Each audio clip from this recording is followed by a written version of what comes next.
এবার আসি প্র্যাকটিক্যাল পরীক্ষা বা ব্যবহারিক পরীক্ষা নিয়ে। তোমরা জানো ব্যবহারিক পরীক্ষাতেও কিন্তু আলাদা করে পাস করতে হবে। 25 মার্কসে তোমাকে অ্যাটলিস্ট 9 মার্কস পেতেই হবে।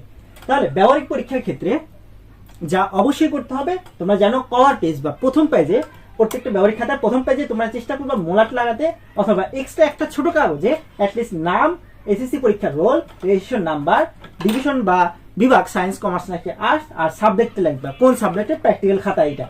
তো এটা লিখবা খাতার ক্ষেত্রে, প্র্যাকটিক্যাল খাতার ক্ষেত্রে বা নোটবুকের ক্ষেত্রে।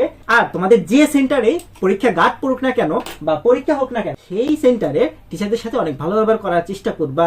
স্যারদের বিরুদ্ধে কখনো যাবা না, স্যারদের সাথে সবসময় ভালো ব্যবহার করার চেষ্টা করবা। পরিষ্কার পরিচ্ছন্ন পোশাক পরিধান করে পরীক্ষা হলে যাবা। আর ভাইবা সবচেয়ে বেশি গুরুত্বপূর্ণ। তোমাদের প্র্যাকটিক্যাল পরীক্ষা A+ নির্ভর করে মোটামুটি ভাইবার উপরে। ভাইবাতে তোমরা যত ভালো অ্যান্সার করতে পারবা, আর ক্ষেত্রে ব্যবহারিক পরীক্ষা ভালো নাম্বার পেতে তত বেশি হেল্পফুল হবে। সো ভাইবার ক্ষেত্রে তুমি যদি স্যার যে কোশ্চেনটা করবে, স্যার বা ম্যাডাম যে কোশ্চেনটা করবে সেই কোশ্চেনটার এক্সাক্ট অ্যান্সার বা সঠিক অ্যান্সার জানো, তাহলেই মাত্র বলবা। তা নইলে তুমি যদি কনফিউশন থাকে বা তোমার যদি মনে না থাকে, তাহলে তোমরা কিছু বলার দরকার নেই, শুধু ডিরেক্টলি বলে দিবা সরি স্যার বা সরি ম্যাডাম, পারছি না। এরকম ডিরেক্টলি বলে দিলে স্যাররা তেমন মাইন্ড করে না, ভালো নাম্বার দিয়ে দেয়। কৃষিশিক্ষা বা এগ্রিকালচার, গার্হস্থ্য বিজ্ঞান বা হোম সায়েন্স, এই দুইটা সাবজেক্টের ক্ষেত্রে একই রকমের প্র্যাকটিক্যাল পরীক্ষা কিন্তু হয়ে থাকে। সো তোমরা যার যে বিষয় আছে সেই বিষয় অনুযায়ী প্রস্তুতি নাও। এই দুইটা সাবজেক্টের ক্ষেত্রে মার্ক ডিস্ট্রিবিউশন এভাবে হয়ে থাকে। একটা পরীক্ষণ দিয়ে দেখবে যেখানে 6 থেকে 7টা পরীক্ষণ দেওয়া থাকতে পারে। সেখান থেকে তোমাদেরকে টিচার একটা সিলেক্ট করতে হলো, অথবা তোমাকে নিজেকেও একটা সিলেক্ট করতে হইতে পারে।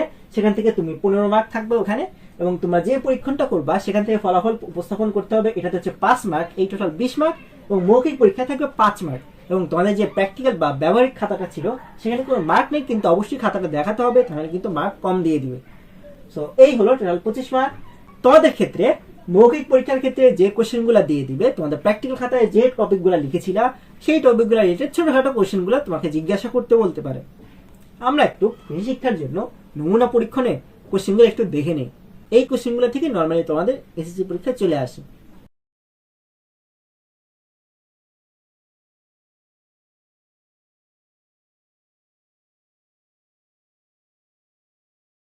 গার্হস্থ্য বিজ্ঞানের ক্ষেত্রে তোমাদের প্র্যাকটিক্যাল পরীক্ষা থেকে আসলে পরীক্ষণটা চলে আসে, যে প্র্যাকটিক্যালগুলো তোমরা করেছো খাতায় সেইগুলো রিলেটেড টপিকই কিন্তু চলে আসবে।